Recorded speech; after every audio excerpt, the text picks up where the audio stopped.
আসসালামু আলাইকুম। আমি শাহনেওয়াজ helloonline.com থেকে আপনাদের মাঝে চলে এসেছি। বাংলাদেশের শেষ প্রান্তে আমি ইতিমধ্যে দাঁড়িয়ে আছি মাঝপাড়া বর্ডার সোনাপুর সীমান্ত ফাঁড়িতে, এবং আমার পিছনে যে ঘরটা দেখতে পাচ্ছেন এটা হচ্ছে বাংলাদেশের শেষ। আর আমরা এখন যাব ইন্ডিয়াতে সীমান্ত বর্ডারে। আমার সাথে আছে দীপ এবং ওবায়দুর। তো চলেন আমরা ইন্ডিয়ার দিকে যাই এবং আমাদের বাংলাদেশের শেষ প্রান্ত দেখে আসি। তো লেটস চেক ইট আউট। আসসালামু আলাইকুম, আমি শাহনেওয়াজ মেহেরপুর জেলা থেকে। আশা করি সবাই ভালো আছেন, সুস্থ আছেন।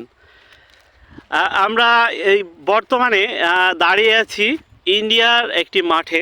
আমি যেখানে দাঁড়িয়ে আছি এটা ইন্ডিয়ান মাঠ, এবং দ্বীপ এবং ওবায়দুর যেখানে দাঁড়িয়ে আছে এটাও ইন্ডিয়ান মাঠ। আর আমরা একদম বাংলাদেশের শেষ প্রান্তে এসে দাঁড়িয়ে আছি। আর এই যে তার কাটা দেখছেন এদিক দিয়ে, আমি জুম করে দেখাই। এই যে তার কাটার যে বর্ডারগুলো দেখছেন এগুলো হচ্ছে ইন্ডিয়ার ভিতরের অংশ। ওনারা অনেকটা জায়গা বাংলাদেশের দিকে রেখে দিয়েছেন, এবং যাতে পরবর্তীতে কোনো ঝামেলা না হয় বা বাংলাদেশ বা ইন্ডিয়া বলতে না পারে উভয়ে যে এই জায়গাটা আমার ওই জায়গাটা আমার, এরকম কোনো কিছুর কারণে হয়তো বা রেখে দিয়েছেন। এইখানতে মূলত ইন্ডিয়ার যে সরকারি যে ইয়েগুলো আছে সেগুলো হয়তো বা মানে ওরা পালন করে। এইদিকে একটা গেট, মানে বাংলাদেশের বিএসএফ এবং ইন্ডিয়ার বিএসএফ এবং বাংলাদেশ থেকে এবং ইন্ডিয়া থেকে বিজেপি বিএসএফ দুজনেই পতাকা বৈঠক করেন এইখানে একটা গেট রয়েছে, এই দিক দিয়ে মানুষজন যাওয়া আসা করতে পারে। এদিক দিয়েও যাওয়া যায়।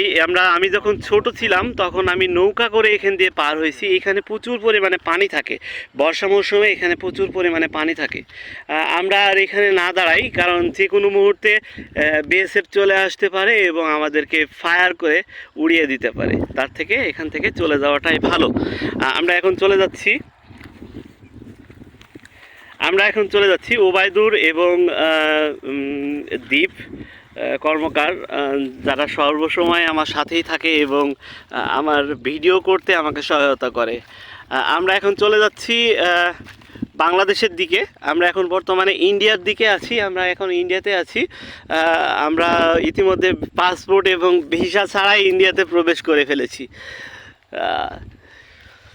এই যে কচু ক্ষেতটা দেখতেছেন এটাও কিন্তু বাংলাদেশের ভিতরে, আর খালি জমি যেটা পড়ে আছে এটা হচ্ছে ইন্ডিয়ার ভিতরে।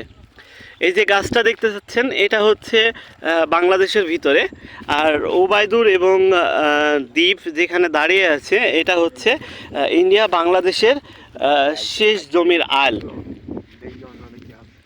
আর এদিকে যাওয়াটা আমার মনে হয় না ঠিক হবে, ঠিক আছে, কারণ এইখানে গরু চড়াচ্ছে আঙ্কেল, এটা হচ্ছে বাংলাদেশের ভিতরে গরু চড়াচ্ছে।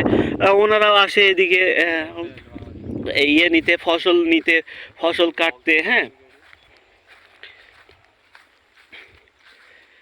এখানে দেখেন আমি যেখানে যাচ্ছি এদিকটা হচ্ছে আপনার আছে এই যে তিলের জমি আর কি। হ্যাঁ, আমরা যে তিলের যে পিঠা খাই ওই তিলের জমি আর কি, তিল চাষ করা হয়েছে। এটা কিন্তু ইন্ডিয়ার ভিতরে, এটা হচ্ছে বাংলাদেশের ভিতরে। মাঝখান দিয়ে একটা আল তৈরি করে দেওয়া হয়েছে যাতে দুই সীমান্তের মানুষ ঝগড়াঝাটি না করতে পারে জমি নিয়ে। আর এই আলটা কিন্তু বেশ মোটা আকারে বাঁধানো হয়েছে।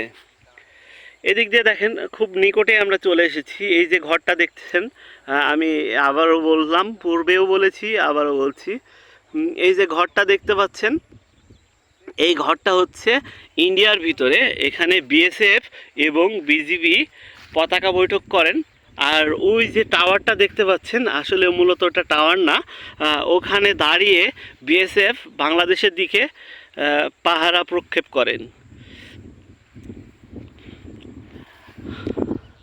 আজকের মতো এখানে শেষ করছি, আবার দেখা হবে নতুন কোনো একটা ভিডিও, নতুন কোনো এক সাইডে ইন্ডিয়ার ভিতরে, বাংলাদেশ এবং ইন্ডিয়ার এর ভিতরে নিয়ে যাব। এদিকের আকাশে প্রচুর পরিমাণে মেঘ জমেছে। আমরা এখন যদি এদিক থেকে বের না হতে পারি পায়ে কাদা হয়ে যাবে এবং এদিক দিয়ে আমরা মোটরসাইকেল বের করতে পারবো না।